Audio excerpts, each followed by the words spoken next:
Hello everyone, it's Lorica here. Today I am going to talk about big books, chunky monkeys, books that have 800 plus pages.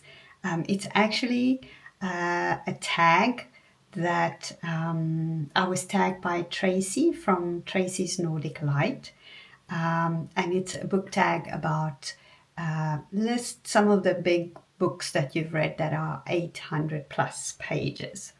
The tag was originally created by Shelley Swearingen, and I will link both of them below. Tracy's channel's really very lovely, so I suggest you go and have a look at her channel. It's always very kind and gentle. So lovely channel. Anyway, so they want you to talk about books that you've read that are quite long, 800 plus pages, and that you felt it was worth reading. Now, I like long books. I feel like when a book has got such a wide breadth, like all these pages in it, I can live myself into that book. I can get to know the people, and I get to know the place where they live and what they do in their lives, and the relationships, and I love long books because I can feel like I become part of their lives, of the characters. And sometimes obviously I like the shorter books as well, but I think sometimes with YouTube we can forget to read the long books because we're rushing to share what we've read, and then we go for the quick reads. And I have to remind myself that why I read. I read because I love books, I love the stories, and I love to live myself into. I want to become part of those people's lives for a while.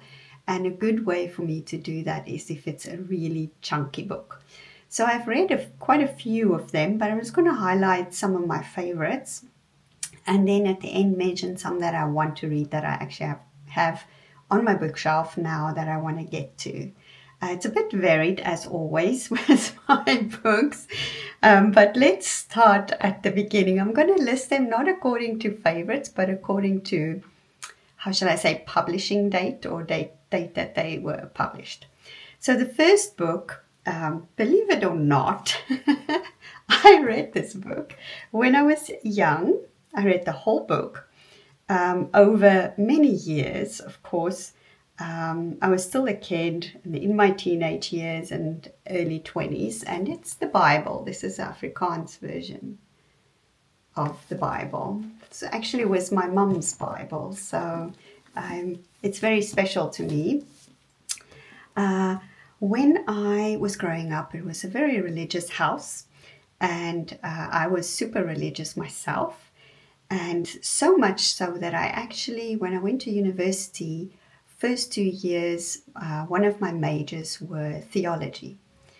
So I really studied the Bible and everything that goes with it. I was even a Sunday school teacher.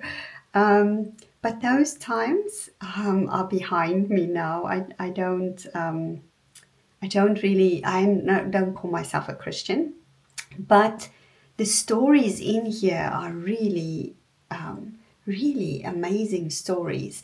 And I think if you are a writer, it is really quite a good thing to read the Bible because the kind of stories in there, we can see how they have become part of our modern day lives, and the myths in there it depends on who you are, how you see the Bible, of course, but for me, it's all these stories in there have become part of how we live our societies, especially in certain parts of the world where Christianity is quite strong. So yeah, I read it, and I still to this day appreciate a lot of what's in there. So that's the first one. The second one I don't have a physical copy of anymore. I read this in the late 80s. I had a thing for Stephen King's books.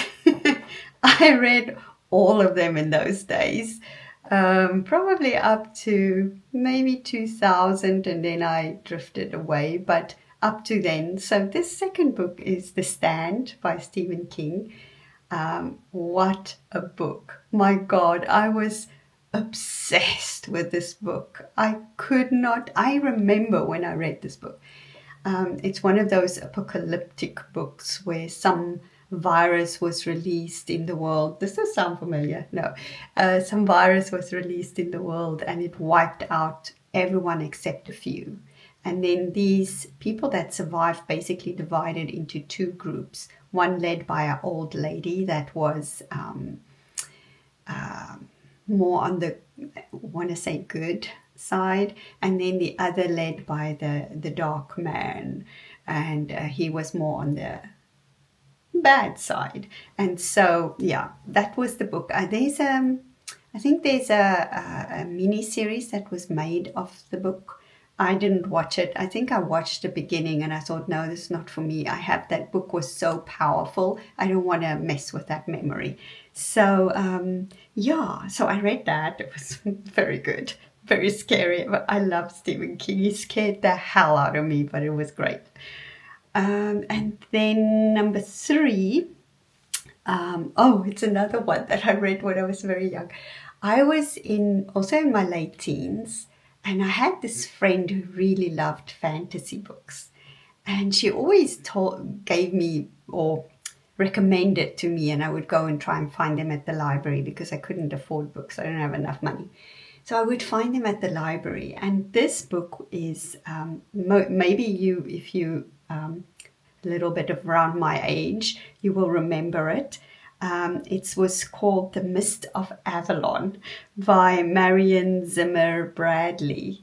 And it takes place in King Arthur's Camelot. But what's cool about it, it takes more the perspective from the female, the women during that time. And they were basically, Morgan, Guinevere, something like that, and Vian. This was a long time I read it, but I just remember I really loved it. I'm forever grateful for my friend for telling me about this book. So that was number 3. And then number 4, I read recently, and I will link the review below. I reviewed in one of my what I read this month kind of books. And it's a book from Maeve Binchy, Light a Penny Candle. Really, really enjoyed this book. It was really good. It was kind of takes place during the Second World War and after. And it was about, during the Blitz, the kids were sent away and this girl was sent to Ireland. And she basically lived with this family for a few years and made some amazing connections, made a friend. And she and this girl stayed friends for the rest of their lives. And this book just follows that story. It's a beautiful book. Can recommend it. And after that, we have, Peter Ackroyd's London, a biography. So when I moved to London in end of 2003, I always, when I go to a place, I want to know everything about it. So I lived in London for many, many years. And I bought this book, this London, a biography. And it must have been in 2004. And I read it, but it took me a very long time to read because it was a very big book. I don't own a copy anymore because I moved, right? And you can't always keep the big books. It's just a story about London as a city, and it was a great book. So if you're up for some non-fiction, deep dive into the city of London, that's a good book to go for. Then we have, one of my favorite authors, Haruki Murakami. I just love his magical realism. He writes it so well. And I actually think this might have been the first or the second. I think I might have read the Wind Up Bird Chronicle first. And then I read this one. And it's 1Q84. It's a trilogy, but it's just in one book. So I started to reread it again recently. I read this in maybe 2012. Oh, I love this book. I so love this book. Yeah, I got a new copy for myself because, again, a thick book you can't take with you everywhere. It's about this. It's so detailed. Like, with Murakami, it's so hard to describe the books. I'm going to read the back. The year is 1Q84. This is the real world. There is no doubt about that. But in this world, there are two moons in the sky. In this world, the fates of two people, Tengo and Aomame, are closely intertwined. They are each in their own way doing something very dangerous. And in this world, there seems no way to save them both. Something extraordinary is starting. Very good book. Really, really love this book. Okay, so after that, we're looking at... Oh, yeah. Those are the ones that I've read. And I know there's more because I read for decades, right? So, but I can't think of any others right now. But there are a couple that's on my to-read list that I've already bought that I want to get into at some point. And one is, everybody knows this one, Don Quixote. Yeah. So I want to read this at some point, but when I open the book, the text is so small, my heart just drops. But I know I'll like it. So when the time is right, I will start. And the other one's also a second-hand book that I found in a bookstore. It's called Outlander by Diana Gabaldon.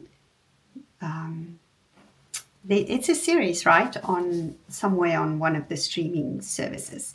But I want to read this. I watched part of the series and I enjoyed it, but I didn't finish it. But I think I want to read this book. When I saw it in the bookshop here in Sweden, I thought, yeah, I've got to get that book. It's a sign. So in the second-hand charity shop. So yeah, so those are the books that I have read and want to read, and there's more. But again, I must say that I like longer books because I get to become part of that world I can be like a fly on the wall of these characters, which just makes me happy. I can share in their joy and their sadness and all the anger and all those things. So I just love reading a really decent long book because it's an escape. I think it comes from my childhood. I love stories to escape from some of the stuff in the real world, don't we all? So that's where I think it comes from. Yeah. So I'm going to tag a couple of people down below. If you have done it, apologies. If you don't want to do it, that's fine too. But I'm just going to tag some people and see if they want to do this. So yeah, thank you so much for listening. And I'm going to get back to my books now. Bye.